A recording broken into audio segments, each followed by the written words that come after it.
புலம்பெயர் தேசத்தில் இருக்கிற தமிழர்களுக்கும் அந்த கடமை இருக்கின்றது. அங்குள்ள சொந்தங்களுக்கு நீங்கள் தனியாக காசை அனுப்பி அரிசியை வாங்கி கொடுத்து பருப்பை வாங்கி கொடுத்து போட்டு போவதுடன் உங்கள் கடமை முடிந்து விடாது. நீங்க அரசியலுக்கு அந்த மக்களுக்கான ஒரு அரசியல் பலத்தை கொடுக்கக்கூடிய அவர்கள் இப்போது ஒரு எழுச்சியோடு நிற்கிறார்கள் என்று சொன்னால் அவர்களுக்கு ஒரு சப்போர்ட்டிவாக இருக்க வேண்டிய ஒரு காலத்தில் இருக்கிறீர்கள். பொது வேட்பாளர் என்று இறக்கினோன்ன இந்த போலிகள் எல்லாம் இப்போது கலந்து, அதாவது புலி வேஷம் போட்டுக் கொண்டிருந்தவர்களுக்கெல்லாம் இப்போது தங்கள் தேசத்தை கலைக்க வேண்டிய ஒரு நிலை வந்துவிட்டது. இவ்வாறு இலங்கை அரசுடன் இணைந்து பணியாற்றுபவர்கள், இலங்கை அரசோட நலன்களுக்காக இயங்குபவர்கள் அனைவரும் தான் இப்போது இந்த பொது வேட்பாளருக்கு எதிராக நிற்கிறார்கள். தமிழ் அரசு கட்சி சஜித்துக்கு வாக்கு போட நினைத்ததும், தமிழ் மக்கள் தங்களுக்கான வேட்பாளரை நிறுத்தியதும் ரணிலின் ஏமாற்றுத்தனத்துக்கு விழுந்த ஒரு பேரிடியாகத்தான் இருக்கின்றது. தந்தையாரின் காலத்தில் தான் போரை முடித்தார்கள். எவ்வளவு விலை கொடுத்தென்றாலும் போரை முடிக்க வேண்டும் என்று முடித்தார்கள். சிங்களவர்கள் ஆனந்த கூத்தாடினார்கள். என்னென்றால் போருக்கு இனி காசு தேவையில்லை, சாமான் மலிய போகிறது, யாழ்ப்பாணம் எல்லாம் தங்களிடம்தான் என்று. ஆனால் அதன் பிறகுதான் பேரிடி மேல் பேரிடியாக விழுந்து IMF ஒரு துருப்புச்சீட்டை வைத்து எதிர்வரும் அரசுகளையும் தங்கள் கொண்ட்ரோலுக்குள் கொண்டு வருவதற்கான ஒரு நடவடிக்கை தான் மேல் பேரிடியாக விழுந்து.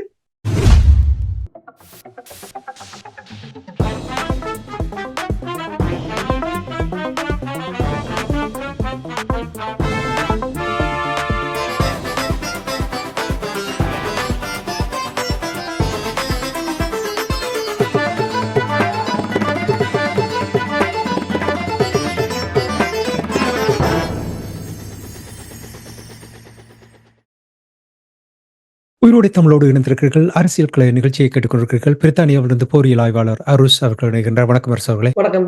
அனைத்துலக உயிரோடை தமிழ் உறவுகளுக்கு அன்பு வணக்கம். இன்றைய அரசியல் கலை நிகழ்ச்சியில் இலங்கை தீவில் நடைபெற இருக்கின்ற அரசு தலைவருக்கான தேர்தல் தொடர்பான விடயங்களை பார்ப்போம். அதில் தமிழ் பொது வேட்பாளர் தொடர்பாக இப்பொழுது முழு வீச்சாக செயல்படுவதாக தமிழர் தாயகத்திலிருந்து வருகின்ற செய்திகள் கூறுகின்றது. குறிப்பாக வெள்ளிக்கிழமை மன்னாரில் எழுச்சியாக மக்கள் திரண்டு பொது வேட்பாளருக்கு ஆதரவு வழங்கி இருக்கிறார் என்ற விடயங்களை கூறியிருந்தார்கள். இது தொடர்பாக நீங்கள் இப்பொழுது என்ன அவதானிக்கிறீர்கள்? உண்மைதான். ஏனென்றால் பலரும் அவ்வாறுதான் சொல்கிறார்கள். இறுதி நேரத்தில் கடும் ஒரு மிகப்பெரிய ஒரு எழுச்சியாக காணப்படுவதாகவும், தமிழ் மக்களை பொறுத்தவரையில் இதுவரையில் அதாவது தாங்கள் ஒருங்கிணைவதற்குரிய ஒரு சந்தர்ப்பத்தை பார்த்து கொண்டிருந்தவர்கள் போலவும், அது கிடைத்ததும் அப்படியே ஒருங்கிணைந்து அதாவது தமது எழுச்சியை காண்பித்திருப்பதை பார்க்கக்கூடியதாக இருக்கிறது. இப்ப 2001 நான் நினைக்கிறேன் இடம்பெற்ற தேர்தல், இந்த TNA என்று கட்டி அமைத்து நடத்தப்பட்ட தேர்தலிலும் இவ்வாறான ஒரு மிகப்பெரிய ஒரு எழுச்சியை காணக்கூடியதாக இருந்தது அப்போது விடுதலை புலிகள் இருந்த காலத்தில். என்னென்று சொன்னால் இது சிங்களவர்களை முற்றாக புறக்கணித்து தமிழ் மக்கள் தங்களுக்குரிய தங்கள் வாக்குகள் தமிழர்களுக்கு மட்டுமே உரித்தானது. ஏனென்றால் நாடாளுமன்ற தேர்தலிலும் நாங்கள் சிங்களவர்களுக்கு வாக்களிப்பதில்லை, ஏன் அரசு தலைவர் தேர்தலிலும் வாக்களிக்க வேண்டும் என்னும் போது அங்கு ஒரு இரு இனங்கள் இருக்கின்றது என்பதை தெளிவாக காட்டுவதற்குரிய ஒரு சந்தர்ப்பம். அதில் புலம்பெயர் தேசத்தில் இருந்தும் பெருமளவானவர்கள் உண்மையில் அந்த தேசியம் சார்ந்தவர்கள் பெருமளவில் அதில் ஈடுபட்டிருக்கிறார்கள். தாயகத்திலும் தேசியம் சார்ந்தவர்கள் பெருமளவில் ஈடுபட்டிருக்கிறார்கள். கன இடங்களில் நீங்க பாத்தீங்கன்னா ஒற்றுமையாகி கொண்டு வருகிறார்கள் பல பல இடங்களில் இருந்து. இப்ப புலம்பெயர் தேசத்தில் கூட இப்ப கனேடிய தமிழர் தேசிய அவையாக இருக்கலாம், நாடு கடந்த தமிழ் அரசாக இருக்கலாம், பலர் தங்கள் கருத்துக்களை வெளிப்படையாக தெரிவித்து உண்மையில் புலம்பெயர் தேசத்தில் இருக்கின்ற அமைப்புகளாக இருக்கலாம், பொது அமைப்புகளாக இருக்கலாம், தொண்டு நிறுவனங்களாக இருக்கலாம், பாடசாலை மாணவர் அமைப்புகளாக இருக்கலாம், இவர்கள் எல்லோருக்கும் அதில் ஒரு பங்கு இருக்கின்றது. அரசியல் இல்லை என்று நீங்கள் ஒதுங்கிவிட முடியாது. ஏனென்று சொன்னால் சிலர் சொல்லலாம், அது தாங்கள் தொண்டு நிறுவனங்கள்லாம் நடத்துகிறோம், அரசியலுக்கும் தங்களுக்கும் தொடர்பில்லை என்று சொல்லலாம். நீங்கள் அரசியலுக்கு உங்களுக்கும் தொடர்பில்லை என்றால் நீங்கள் வாக்கும் போடக்கூடாது. நீங்கள் எப்போது உங்கள் வாக்கை அளித்து ஒரு அரசியல்வாதியை தெரிவு செய்கிறீங்களோ அன்றே நீங்கள் அரசியலுக்கு தான் இருக்கிறீர்கள். அப்ப நீங்கள் அது சொல்வதெல்லாம் ஏமாத்துற வேலையே தவிர நாங்கள் அரசியல் கருத்தை தெரிவிப்பதில்லை என்றெல்லாம் கூறுவது தமிழ் மக்களையும் அந்த சமுதாயத்தையும் உலகத்தையும் ஏமாற்றுவதற்காக. பட் எல்லோரும் வாய் திறக்க வேண்டிய ஒரு கட்டம் இருக்கின்றது. நான் கூட அங்கு கதைக்கும் போது, பலருடன் கதைக்கும் போது பலர் கேட்கிறார்கள் யாருக்கு வாக்களிப்பது, என்ன வாக்களிப்பது என்று சொல்லி. அப்ப நான் சொன்னேன், இந்த புலம்பெயர் தேசத்தில் இருக்கிறவர்கள் கூட தங்கள் உறவினர்களாக இருக்கலாம், நண்பர்களாக இருக்கலாம், அவர்களுக்கு வாக்களிக்கின்ற யாருக்கு வாக்களிக்க வேண்டும் என்பதை நீங்கள் இங்கிருந்தே எடுத்து சொல்லுங்கள். ஏன்னா ஜேவிபியை மக்கள் சக்தியை பொறுத்தவரை நேஷனல் பீப்புள்ஸ் பவர் நீங்கள் என்பிபி நீங்க பார்க்கலாம். புலம்பெயர் தேசத்தில் இருக்கிற சிங்களவர்கள் எல்லாம் நாட்டுக்கு போய்கொண்டிருக்கிறார்கள். அவர் தங்கள் பணத்திலேயே டிக்கெட் போட்டு கனவேர் போய்கொண்டிருக்கிறார்கள். கனவேர் இங்கிருந்து கலைத்துக் கொண்டிருக்கிறார்கள். அப்ப சிங்கள தேசத்திலும் அப்படித்தான் இருக்கின்றது. 2 தேசங்களில் நீங்கள் அதை பார்க்கலாம், தெளிவாக பார்க்கலாம். அங்கு இப்ப ரணிலுக்கும் சஜித்துக்குமான அலை குறைந்த அனுராவுக்கு அது கூடும் என்று சொன்னால், சிங்கள தேசத்தில் ஒரு எழுச்சி வரப்போகும், தமிழர் தேசத்திலும் ஒரு எழுச்சியாகத்தான் வரப்போகிறது. அப்ப இதில் அவங்கள் எவ்வாறு அதனை பயன்படுத்துகிறார்கள்? இப்ப அனுரா குமார திசாநாயக்கா சொல்லும் போது கூறினார், தனக்கு சீனாவும் இந்தியாவும் தான் தங்கள் அரசாங்கத்தின் செலவில் தன்னை கூப்பிட்டது என்று சொல்லி. ஏனைய நாடுகள் இப்ப ஸ்வீடனாக இருக்கலாம், இங்கிலாண்டாக இருக்கலாம், கனடாவாக இருக்கலாம், அமெரிக்காவாக இருக்கலாம், அங்கு இருக்கின்ற புலம்பெயர்ந்த சிங்கள மக்கள் தான் அவரை வரவழைத்திருக்கிறார்கள். ஜப்பான் கூட அப்படித்தான். அப்போ அங்க இருக்கிறவர்கள் இப்போது ஏன் அங்கு போறோம் அவர் கூறுகிறார், அவர்கள் தங்கள் கம்யூனிட்டியோட இலங்கையில் கதைத்து அதன் ஊடாக அந்த வாக்கு வங்கியை மாற்றும் ஒரு நடவடிக்கை. அது புலம்பெயர் தேசத்தில் இருக்கிற தமிழர்களுக்கும் அந்த கடமை இருக்கின்றது. அங்குள்ள சொந்தங்களுக்கு நீங்கள் தனியாக காசை அனுப்பி அரிசியை வாங்கி கொடுத்து பருப்பை வாங்கி கொடுத்து போட்டு போவதுடன் உங்கள் கடமை முடிந்து விடாது. நீங்க அரசியலுக்கு அந்த மக்களுக்கான ஒரு அரசியல் பலத்தை கொடுக்கக்கூடிய அவர்கள் இப்போது ஒரு எழுச்சியோடு நிற்கிறார்கள் என்று சொன்னால் அவர்களுக்கு ஒரு சப்போர்ட்டிவாக இருக்க வேண்டிய ஒரு காலத்தில் இருக்கிறீர்கள். உதாரணமாக இங்கிருந்து போய் உங்களால் வாக்களிக்க இரட்டை குடியுரிமை இருப்பவர்களாக இருந்தால் நீங்கள் போய் வாக்களித்தாலும் உண்மையில் அது ஒரு போற்றத்தக்க விடயம். இப்ப நீ கூறுகிறார்கள் என்னவென்று சொன்னால், தமிழ் பொது வேட்பாளரை நிறுத்தியது தமிழர் தாயகத்தில் ஒரு எழுச்சி ஏற்பட்டிருக்கின்றது, முழு வீச்சோடு செயல்படுகின்ற இந்த நேரத்தில் அரசியல்வாதிகள் ஏன் ஆதரவு கொடுக்காமல் இருக்கிறார்கள் என்று பலர் கேள்விகள் எழுப்ப இலக்கிய தொலைபேசி அழைப்பு வந்திருந்தது, தாயகத்திலிருந்து கூட வந்திருந்தது. குறிப்பாக கூறினார்கள், சுமந்திரன் அவர்களை தமிழரசு கட்சியிலிருந்து வெளியேற்ற வேண்டும், கட்சியிலிருந்து அகற்ற வேண்டும் என்று கூறுகிறார்கள். காரணம் என்னவென்றால், தெற்கிலங்கையில் இருப்பவருக்கு தமிழ் தேசியத்தினுடைய உணர்வு எப்படி வரும், இவர் இந்த எழுச்சியை குழப்புகிறார் என்று கூறுகிறார்கள். இதை நீங்கள் எவ்வாறு பார்க்கிறீர்கள்? உண்மைதான். உங்களுக்கு தெரியும், அரசியல்வாதிகள் ஏன் ஒருங்கிணைய மறுக்கிறார்கள் என்றால் சொன்னால், அவ்வளவு பேரும் இவ்வளவு நாளும் ஏமாற்றி இருக்கிறார். இப்போது நீங்கள் ஒரு செயல் திட்டத்தில் இறங்கும் போதுதான் உங்களுக்கு தெரிய வரும் யார் ஏமாற்றி இருக்கிறார்கள், யார் ஏமாற்றவில்லை. என் புலம்பெயர் தேச இதுக்கு ஒரு சிறிய உதாரணம் என்னென்றால், புலம்பெயர் தேசத்துல மிக பாரிய ஒரு பிரச்சனை இருக்கிறது என்பது போர் அங்க உக்கிரமாக இடம் பெற்ற போதே தலைவரின் கவனத்துக்கு கொண்டு செல்லப்பட்ட தலைவர் ஒன்றுதான் கூறினார், நான் இப்போது களத்தை பார்த்து கொண்டிருக்கிறேன், ஒரு சமயம் களத்துல எனக்கு கொஞ்சம் லீவு கிடைக்கும் என்று சொன்னார். சில வேளை போர் நிறுத்தம் வந்தோ அல்லது போர் இதென்றால் நான் புலம்பெயர் தேசத்தை ஒரு உழுப்புவேன், உறுதியா நிக்கிறது நிற்கும், மிச்சமெல்லாம் கொட்டுண்டு ஓடும் என்று. ஆனால் அதுக்கு அவர் இல்லாமல் போய்விட்டார். அதுதான் அதே போலதான் இப்போ ஒரு பொது வேட்பாளர் என்று இறக்கினோன்னு இந்த போலியல் எல்லாம் இப்போது கலந்து, அதாவது புலி வேஷம் போட்டு கொண்டிருந்தவர்களுக்கெல்லாம் இப்போது தங்களை தேசத்தை கலைக்க வேண்டிய ஒரு நிலை வந்து விட்டது. எல்லாரையும் பாருங்கள், பதட்டமாகத்தான் இருக்கிறார்கள். தவிர இப்ப புலம்பெயர் தேசத்திலிருந்து கூட எத்தனை அமைப்புகள் இதுக்கு மனம் திறந்து தனது ஆதரவை தெரிவித்திருக்கிறார்கள். நீங்க பாருங்க, அவர்கள் எல்லாம் தங்களுக்கு தங்களை ஒரு சங்க கடை நடத்துகிறார்கள். அப்ப தங்கட அந்த கடை அந்த கடை முன்னுக்கு வந்துட்டு என்றால் தந்த கடையில வியாபாரம் பட்டு போமோன்றதுதான் இந்த பிரச்சனை. தேசியம் என்று இங்க யாரும் இல்லை. தேசியம் என்று நீங்கள் இருந்தீர்கள் என்றால் தேசிய தமிழருக்காக ஒருங்கிணைவு. நீங்கள் ஒன்றை பாருங்கள், சுமந்திரன் 3 கோரிக்கைகளை நீங்கள் உன்னிப்பா பார்த்தா தெரியும். அந்த தமிழரசு கட்சி இந்த மாநாட்டில் ஒன்று சொல்கிறார், பொது வேட்பாளரை நாங்கள் நிராகரிக்கிறோம். பொது வேட்பாளர் சிங்கள வேட்பாளர்களுக்கு இடையூறு இல்லாமல் தேர்தலில் இருந்து விலக வேண்டும். ஒரு தமிழரை சிங்களவருக்கு இடையூறு இல்லாமல் விலக வேண்டும் என்று சொல்றது ஒரு தமிழன் தான். அடுத்தது மூன்றாவது, தாங்கள் சஜித்துக்கு ஆதரவு. சஜித்துக்கே தெரியாதான் உங்கள் ஆதரவு தாங்கள் கொடுக்கிற சஜித்துக்கு யாரோ போன் பண்ணி சொல்லிட்டு சஜித்துக்கே தெரியும். நான் நினைக்கிறேன் அவற்றை சொல்ல கேட்டுதான் சஜித் வடமானத்துக்கு வந்தவராக்கும் கூட்டம் வைக்கிறதுக்கு அங்க ஒருத்தரும் இல்லையாமே என்றுதான் கூறினார்கள். தமிழ் மக்களை பொறுத்தவரையில் தமிழ் மக்கள் நிச்சயமாக பாடம் படிப்பார்கள். என்னென்று சொன்னால் எப்படி மஹிந்த ராஜபக்ஷவின் குடும்பத்துக்கு பாடத்தை போட்டினார்கள், கட்டாயம் தமிழ் மக்களை பொறுத்தவரையில் கட்டாயம் இரண்டவர்கள் புலிகளின் காலத்தில் வளர்ந்தவர்கள்.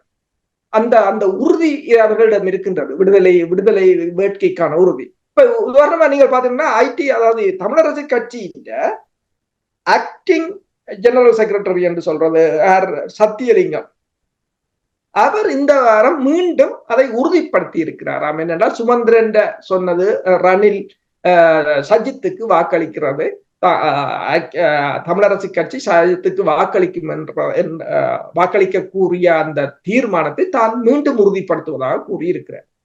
இப்ப இதில் எல்லாம் ஆக்கள் நீங்க பாத்தீங்கன்னா ஊழல், இந்த நிதி மோசடி இதுகள்ல ஈடுபட்டவர்கள் தான் இதுல முக்கியமான ஆக்களை பார்க்கலாம். வேண்டாம் தாங்கள் தப்புவதற்கும் வெறும் ஏதாவது ஒரு அரசுக்கு ஆதரவை கொடுப்பதன் ஊடாக தங்கள் நலன்களை பாதுகாத்துக் கொள்வது.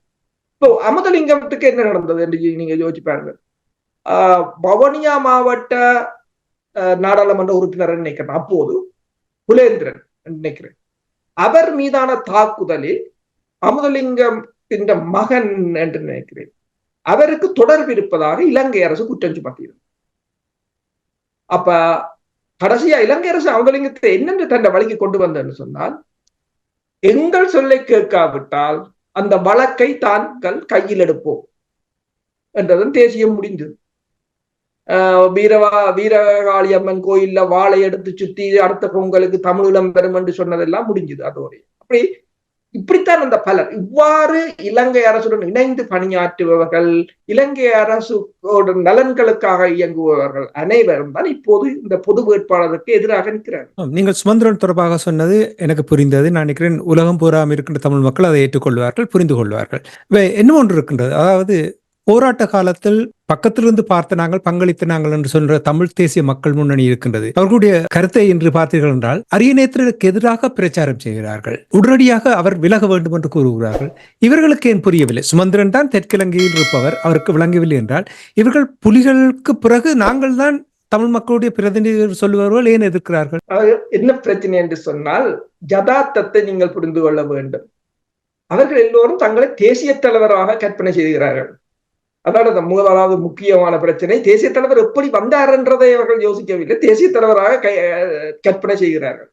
என்னென்று பார்த்தால் அவர்கள் எந்த ஒன்றில் இணைந்து பயணித்தீங்க சொல்லுங்க பார்ப்போம். இந்த 15 வருஷத்துல எந்த ஒரு தமிழற்ற நடவடிக்கையில இணைஞ்சு பயணிச்சவர் தனியத்தான் நிற்பினான். எப்பயும் தனிய இந்த நினைக்கிறேன் மயிலத்தனமடு பிரச்சனை தொடர்பாக ஒரு கடிதம் ஒன்று புலம்பெயர் தேசத்திலிருந்து எழுதி கொடுக்கப்பட்டது. ஏனென்றால் ஐக்கிய நாடுகள் சபையின் மனித ஆணைக்குழுவுக்கு அதை கொடுக்க வேண்டும். நினைக்கிறேன் போர்க்குற்றம் தொடர்பாக கொடுக்க வேண்டும். அதற்கு எல்லா நாடாளுமன்ற உறுப்பினர்களும் கையெழுத்து போட வேண்டும் என்று இப்போ நினைக்கிறேன் 2 கண்டத்துக்கு முதல் எல்லாரும் போட்டார்கள். எல்லாரும் அதை வாசித்து பார்த்து விட்டு ஓகே அது நல்லொரு விடயம் என்று போட்டார்கள். இவர்கள் இருவருக்கும் ஒரே பேரும் தான், இருவரும் அதில் போடவில்லை. அவர்கள் புரிம்பாகத்தான் நிற்பார்கள். அவர்களுக்கு ஒரு கூட்டம் வெளிநாட்டிலும் இருக்கின்றது. அவர்களும் தனியத்தான் நிற்பார்கள், இவர்களும் தனியத்தான் நிற்பார்கள். நீங்கள் என்னத்தை மற்ற அமைப்புகள் கொண்டு வந்தாலும் பாருங்க, எதிர்த்துத்தான் நிற்பாங்க. எதையும் எதிர்த்தா இப்ப அமெரிக்காவை பொறுத்தவரை நீங்கள் அமெரிக்காவை பொறுத்தவரை பாருங்க, எதுக்கும் சாங்ஷன் தான் கத்துவான். ஏன் அப்படி எதிர்ப்பதற்கு என்ன காரணம்? இப்போ போர் தொடர்பான விடயங்கள் தெரியாதவர்கள் புரியாதவர்கள் என்றால் நீங்கள் ஓரளவுக்கு உணர்ந்து கொள்ளலாம். ஆனால் இவர்கள் முற்றும் அறிந்தவர்கள், தங்கள் இருப்பு போடும். அதான் பிரச்சனை. இப்ப தாங்கள் இந்த விடுதலை புலிகளின் தியாகத்தையும் அவங்க சிந்திய குருதியையும் வச்சுதான் அவங்கள பிழைப்பை நடத்துறாங்க. இப்ப பாத்தீங்கன்னு சொன்னால் அந்த தியாகம் திலீபன் என்றதும் விடுதலை புலிகள் என்றதும் அது பொதுமக்களின் சொத்து, ஒரு அரசியல் கட்சிக்குரிய சொத்து அல்ல. அது ஒட்டுமொத்த தமிழீழத்தின் தேசிய சொத்துக்கள். அதை கூட ஹைஜாக் பண்ணி அவர்கள்தான் கொண்டாடுவார்கள், அவர்கள்தான் செய்வார்கள். அதை வைத்துக் கொண்டு அரசியலை பேசுவது. ஆனால் மக்களிடம் ஈடுபடாது, மக்களிடம் பெருசாக ஈடுபடவில்லை. அதாவது முதல் தடவையே இதை நிராகரித்திருந்தார். ஆனாலும் பல தேசியம் சார்ந்தவர்கள் அவர்களுக்கு பின்னால் ஏதோ நின்று இரண்டாவது தடவை அவர்களை கொண்டு வந்தது தவறு. இவ்வளவு தவறு என்பது இப்போது தமிழ் மக்கள் நன்றாக உணர்ந்து கொண்டிருக்கிறார்கள். இவ்வளவு தவறானவர்களை கொண்டு வந்து வைத்திருக்கிறோம். ஆனால் தமிழ் மக்களை பொறுத்தவரை தெளிவாகத்தான் இருந்தார்கள். முதலில் நடந்த தேர்தலில் டிஎன்ஏயிலிருந்து இவர்கள் வெளியேறி கேட்ட போது மக்கள் வாக்களிக்கவில்லை. ஏனென்றால் அவர்களுக்கு தெரியும் இவங்களை விட அவங்க பரவாயில்லை. இரண்டும் பிரச்சனைக்குரிய ஆக்கள். மக்கள் யாரை பார்க்கிறாங்க, எது பிரச்சனை இல்லாமல். இப்ப பாருங்கள், ஒரு கடிதத்தை கொடுத்த போது டிஎன்ஏ அத்தனை கட்சிகளும் கையெழுத்திட்டு இருந்தது. அதுவும் தமிழ் மக்கள் தொடர்பான பிரச்சனை. அவர்கள் எப்போதும் தனியத்தான் நிற்பார்கள். அப்பயே தனியவே இருக்க விட்டு விட்டால் சுவம் என்றால் அவங்களை அடுத்த முறை நாடாளுமன்றத்திலிருந்து கலைச்சு எங்கேயாவது கொண்டு போய் எடுத்த தனிய தீவில இறக்கி விட்டாலுமே பிரச்சனை இல்லை. என்றால் தனியே இருக்கிறவர்கள் தனியவே இருந்துட்டு போகுது. கூறுவது சரி. அதாவது பொது தமிழ் வேட்பாளரினூடாக நான் நினைக்கிறேன் இலங்கை தீவில் தமிழ் அரசியல் பரப்பில் ஒரு நிரந்தர மாற்றம் ஒன்று வருவதற்கான சந்தர்ப்பத்தை அவதானிக்கிறேன். நிச்சயமாக இந்த மக்கள் ஒரு தெளிவு பெற்றிருக்கிறார்கள். இவர்கள் நாங்கள் சர்வதேச நாடுகள் தொடர்பாக எவ்வாறு முகமூடியை போட்டுக்கொண்டு ரெண்டு விதமாக பேசுவதுன்றது அதே நிலைமை தான் இவர்களிடம் இருந்தது. இப்பொழுது வெளிப்பட்டு விட்டது, தெளிவாக வெளிப்பட்டு விட்டது. அப்ப மக்கள் இதை நிச்சயமாக அவதானித்திருக்கிறார்கள், நிராகரிப்பார்கள் என்பதை பலர் கூறுவதை அவதானிக்கக்கூடியதாக இருக்கிறது. தமிழர் தாயகத்தில் கொழும்பில் இருப்பவர்களே கூட தமிழர்களை பொறுத்தமட்டில் அவர்களே சொல்லுகிறார்கள், தமிழர் என்ற ஒரு பிரதிநிதி தமிழர் தாயகத்தை பிரதிநிதிப்படுத்தும் பொழுது அவருக்கு நாங்கள் வாக்கு போட வேண்டும் என்று கூறுகிறவர்கள் கூட தெற்கிழங்கையில் இருந்தோடு கூறுகிறார்கள் என்றால் இவர்கள் இப்படி மாறி நிற்பது இவர்களுடைய உண்மையான நிலைமையை வெளிப்படுத்துகிறது என்பதுதான் இது காட்டுகிறது இல்லையா? உண்மைதான். நாங்க புலம்பெயர் தேசத்தில இருந்து கூட அவர்களை கூப்பிட்டு கதைத்திருந்தார்கள். எல்லாத்தையும் கதைப்பதுன்றது என்னென்றால் ஒற்றுமையாக்குவது. அதாவது நீங்கள் வேற கட்சியில நடத்துங்கள், ஒரு தேசிய பிரச்சனையை நீங்கள் ஒற்றுமையா வாருங்கள் என்னும் போது அவர்கள் முதலில் சொன்னது, நான் இவருடன் கதைக்க மாட்டேன், இவர் எனக்கு எதிராக ஊடகம் நடத்துகிறார், நான் அவருடன் கதைக்க மாட்டேன், அவர் எனக்கு எதிராக கருத்து சொல். அது இல்லை இப்ப பிரச்சனை. இப்ப தேசிய பிரச்சனை தொடர்பாக பிரச்சனைக்குரியவங்களே அதை மறந்து உங்களுடன் கதைக்க வருகிறார்கள். ஆனால் அவ்வாறான நிலை அங்கு இல்லை. உண்மைதான். இவற்றையெல்லாம் மக்கள் இனம் கண்டு சரியான முடிவு கொடுப்பார்கள் என்று நம்புகிறோம். இனி நாங்கள் தெற்கிலங்கையில் அரசு தலைவருக்கான தேர்தலில் நிற்பவர்களுடைய ஒரு சில விடயங்களை பார்ப்போம். குறிப்பாக ரணில் விக்ரமசிங்க நான் நினைக்கிறேன் ஓரளவுக்கு தான் வெற்றி பெறுவது உறுதி இல்லை என்பதை உணர்ந்து விட்டார் போல் தெரிகின்றது. என்றால் அவருடைய வாயிலிருந்து வருகின்ற விடயங்களை நான் பொருளாதாரத்தை தான் நிவர்த்தி செய்ய போகின்றேன், இனப்பிரச்சனைக்கான பிரச்சனையில் நான் ஈடுபட போவதில்லை என்று அவர் கூறுகிறார். அவர் வேறு ஒரு உலகத்திலிருந்து இந்த தேர்தலில் ஈடுபடுகிறாரோ எனக்கு தெரியவில்லை. என்ன நிலைமை இது? உண்மைதான். என்னென்று சொன்னால் இப்போது ரணில் விக்ரமசிங்காவின் கூடாரம் தான் மிகவும் ஒரு பலத்த பின்னடைவை சந்தித்திருக்கின்றது. அனுரகுமார திசாநாயக்காவுக்கு முதலில் ஓரளவு ஆதரவு இருந்து பிறகு அது குறைந்த மாதிரி இருந்தாலும் பிறகு அதை ஏதோ ஒரு விதத்தில் அது சூடு பிடிப்பது போலதான் தெரிகின்றது. இப்ப இந்த வாரம் அல் ஜசீரா கூட அடுத்த அரசு தலைவராக அனுரகுமார திசாநாயக்கா வருவாரோ என்ற ஒரு குலத்தை, பொலிட்டிக்கல் குலத்தை ஒன்றை போட்டிருந்தது. அதில் கூடுதலாக அவர் சீனா சார்பாக நிற்பார் என்ற ஒரு துணையில் தான் அந்த அரசியல் கருத்து அமைந்திருந்தது. ரணிலை பொறுத்தவரையில் இப்போது அதாவது தமிழ் அரசு கட்சி சஜித்துக்கு வாக்கு போட நினைத்ததும் தமிழ் மக்கள் தங்களுக்கான வேட்பாளரை நிறுத்தியதும் ரணிலின் ஏமாற்றுத்தனத்துக்கு விழுந்த ஒரு பேரிடியாகத்தான் இருக்கின்றது. எனவேதான் முதலில் சொன்னார், நான் 13 கொடுக்க மாட்டேன், 1 கொடுக்க மாட்டேன், அதை நாங்கள் கேட்கவும் இல்லை, அதை கொடுக்க மாட்டேன் என்று பேசியிருந்தார். இப்போது சொல்லுகிறார், அதாவது தன்னை பொறுத்தவரையில் எக்கனாமிக் ஸ்டெபிலிட்டி அதுதான், அதாவது பொருளாதாரத்தை உறுதிப்படுத்துவதுதான் பிரதான இலக்கு.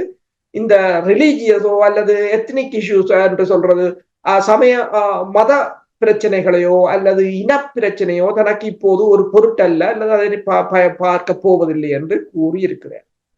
உண்மையில் பொருளாதார நீங்கள் பார்த்தீங்கன்னு சொன்னால் பொருளாதாரம் என்பது சமூக பொருளாதார அரசியல் மேம்பாடு என்றுதான் எல்லாத்தையும் சொல்லுவாங்க. என்றால் எல்லாம் ஒன்றோடு ஒன்று இணைந்தது. நீங்கள் சமூகத்தையும் பொருளாதாரத்தையும் பிரித்து பார்க்க முடியாது. அதே போல சமூகத்தையும் அரசியலையும் பிரித்து பார்க்க முடியாது. அதே போல பொருளாதாரத்தையும் அரசியலையும் பிரித்து பார்க்க முடியாது. ஆனால் இந்த பொருளாதாரம் வீழ்ச்சி கண்டதும் திரும்பவும் அது எழும்ப முடியாமல் இருப்பதற்கும் இந்த இனப்பிரச்சனை தான் காரணம் என்பதை இப்போதும் மறந்துவிட்டு பேசுகிறார். அதுதான் அந்த மிகப்பெரிய ஒரு சிக்கல். IMF கூட இப்ப தெற்கில் இருக்கிற ஒரு திங்க் டேங்க் வந்து பொருளாதார நிலைமை தொடர்பாக ஆய்வு செய்கிற திங்க் டேங்க் வந்து அனுரகுமார திசாநாயக்காவுக்கு கூட பரிந்துரை செய்திருக்கின்றது. நீங்கள் அவர்களின் கண்டிஷன்களை மீளாய்வு செய்யுங்கள் என்றுதான் சிங்கள திங்க் டேங்க் வந்து பரிந்துரை செய்திருக்கிறது. என்ன காரணம் என்று சொன்னால், இந்த பொருளாதாரத்தை மீட்கிறோம் என்று IMF இவர்கள் போவதெல்லாம் அந்த பொருளாதாரத்தை மீட்காது, மேலும் பாதாளத்துக்கு தள்ளும். என்றால் வட்டிக்குத்தானே. நீங்கள் வட்டிக்கு வாங்கி வட்டி கடனை கொடுத்து உற்பத்தியும் இல்ல சர்வீஸும் இல்லை என்ற ஒரு பொருளாதாரத்தை வளர்க்க முடியாது. உண்மைதான். இனி நாமல் ராஜபக்ஷ இருக்கின்றார். அவர் 10 வருடம் கேட்டிருக்கின்றார், அவகாசம் கேட்டிருக்கிறார். அந்த நாட்டினுடைய அபிவிருத்தி செய்வதாக, டெவலப் பண்ணி தருவதாக கூறியிருக்கின்றார். எனக்கு உடனடியாக அதை அந்த செய்தியை பார்த்தவுடன் என்ன ஞாபகம் வந்தேன்டா, அப்பாவும் சித்தப்பாவும் அந்த நாட்டை சிங்கப்பூராக மாற்றுவோம் என்று சொன்னார்கள். கடைசியாக எத்தியோப்பியா அல்லது சோமாலியா மாதிரி கொண்டு வந்து விட்டார்கள். இவர் என்ன 10 வருஷத்துல என்ன செய்ய போறார்? உண்மைதான். அதாவது இப்ப தென்னிலங்கையில் வருகின்ற டெய்லி மிரர் ஒரு கொலத்தை போட்டிருக்கின்றது. அதாவது வாக்குறுதிகளால் நிரம்பி வழிகிறது தென்னிலங்கை என்று சொல்லி கண்ட பாட்டுக்கு. அப்ப இவர் இப்ப சொல்ற 10 வருடத்தில வந்து டெவலப் கண்ட்ரியாக மாற்றுவார் என்று கூறியிருக்கிறார். அங்கு பொருளாதாரத்துக்கு என்ன செய்வது? இப்ப இந்தியா வந்து அள்ளிக்கொண்டு போற மீன் பிடியை கூட உங்களால் தடுக்க முடியவில்லை. எந்த ஒரு எல்லா நாட்டையும் அனுசரித்து போவோம் என்று வெளிக்கிட்டு ஒரு நாட்டின் முதலீட்டையும் உள்ளெழுக்க முடியாத ஒரு நிலையில் இருக்கிறீர்கள். அப்ப இந்த நிலையில் இந்த பொருளாதாரத்தை 10 வருடத்தில் டெவலப் நேஷனாக மாற்றுவது என்பது எல்லாம் வெறும் வாய்க்குறுதி என்பதுதான். இப்ப அனுரகுமார திசாநாயக்கா இந்த வியாழக்கிழமை ஒரு கூட்டத்தில் பேசும்போது திடீரென்று சொன்னார், நான் இனிமேல் விவசாயிகளுக்கும் மீனவர்களுக்கும் டீசலை மானிய விலையில் கொடுப்பீர்கள். வாய்ப்பு வந்து சொல்வார். அதை கணக்கு பார்க்கவும் இல்லை. ஒரு டீசலை கொடுக்கிறது என்றால் அது பொருளாதாரத்திற்கு எவ்வளவு பாதிப்பை ஏற்படுத்தும், அதுக்கு என்ன வருமானம் இருக்கின்றது, அதை அந்த துண்டு விழுந்தொகையை எங்கிருந்து பெறப்போகிறோம் என்றெல்லாம் இல்லை. அந்த ஒன்று ஸ்பொட்டில் வாயில வந்ததை சொல்லிக்கிறார். அப்ப அது உண்மையை நடக்குமோ நடக்காதோ தெரியாது. அதே போலதான் மீனவர் பிரச்சனை, வடக்கின்ற மீனவர் பிரச்சனை தொடர்பாக கலைக்கும் போது மீனவர்களுக்கு மாதம் 20,000 ரூபாய் காசு, 20,000 கொடுத்து நீங்களை சும்மா இருக்க விட்டுட்டு அந்த மீனை இன்னொரு நாடு அள்ளிக்கொண்டு போக என்று சொன்னால் அது ஒன்று தெரியுது, நீங்க தீர்க்க மாட்டீர்கள், நீங்கள் தீர்க்க போறதில்லை என்றது தெரிகிறது.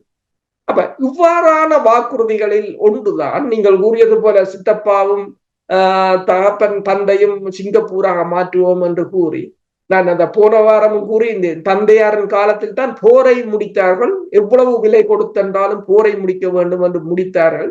சிங்களவர்கள் ஆனந்த கூத்தாடினார்கள். என்னென்றால் போருக்கு இனி காசு தேவையில்லை, சாமான் மலிய போகிறது, யாழ்ப்பாணம் எல்லாம் தங்களிடம்தான் என்று. ஆனால் அதன் பிறகுதான் பேரிடி மேல் பேரிடியாக விழுந்து இன்றைக்கு அந்த அரசு தலைவர் தேர்தலிலேயே அல்லல் ஆடிக்கொண்டு நிற்கிற நிலைக்கு கொண்டு வந்து விட்டிருக்கிறார்கள் சிங்கள தலைவர்கள். சரி, தேர்தல் போட்டி நடைபெற்றுக் கொண்டிருக்கிற நேரத்தில் IMF உங்களுக்கு தெரியும், 17வது தடவை IMF கை நீட்ட வேண்டியிருந்தது. நீங்கள் கூறியது போல் வட்டிக்கு காசை கொடுப்பார்கள், வட்டியை கட்டி கொண்டிருக்க வேண்டியதான் இவர்களுடைய நிலைமை இருக்க போகிறது.